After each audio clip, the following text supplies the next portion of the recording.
আসসালামু আলাইকুম আরহামতুল্লাহ। সম্মানিত দিনী ভাই ও বোনেরা, আজকে তো শুক্রবার, সকলেই অবগত আছেন মাগরিবের পরে পরে দিন পরিবর্তন হয়। কাজেই সকলেই শুরু করেন আল্লাহুম্মা সাল্লি ওয়াসাল্লিম আলা নবিয়িনা মুহাম্মদ, বারবার পড়তে থাকেন।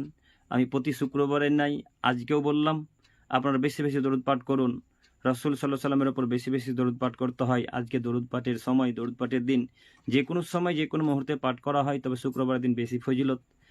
রাসূল সাল্লাল্লাহু আলাইহি সাল্লাম বলেছেন, কেউ যদি একবার আমার ওপর দরুদ পাঠ করে তাহলে 10টা রহমত তার উপর নাজিল হবে, 10টা পাপ আল্লাহ কেটে দিবেন এবং 10টা রহমত আল্লাহর পক্ষ থেকে তার উপর নাজিল হবে যে দরুদ পাঠ করবে। কাজেই সকলে দরুদ পাঠ করুন, বসে না থেকে, বন্ধু বান্ধবের সাথে গল্প না করে, মোবাইল না ঘেটে, ইনস্টাগ্রাম, টুইটার, ফেসবুক আরও ইত্যাদি ইত্যাদি যত অ্যাপস আছে, এই অ্যাপসগুলো না ঘেটে একটু দরুদ পাঠ করার চেষ্টা করেন।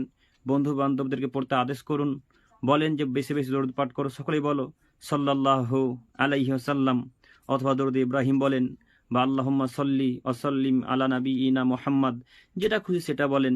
রাসূল সাল্লাল্লাহু আলাইহি ওয়াসাল্লাম দরুদ বলেন। কোনো মানুষের তৈরি, কোনো পীরের তৈরি, কোনো হুজুরের তৈরি, কোনো বেদাতীদের তৈরি দরুদ পাঠ করবেন না, যেটা আমি প্রতিবার বলি, আজকেও বলছি। আল্লাহ আমাদের সকলকে সহি দরুদ পাঠ করে তৌফিক দান করুক, এবং আল্লাহ আমাদের সকলকে বেশি বেশি দরুদ পাঠ করার তৌফিক দান করুক, যেটা আমাদেরকে মুহাম্মদ সাল্লাল্লাহু আলাইহি ওয়াসাল্লাম দিয়ে গিয়েছেন। আল্লাহ তুমি কবুল করো।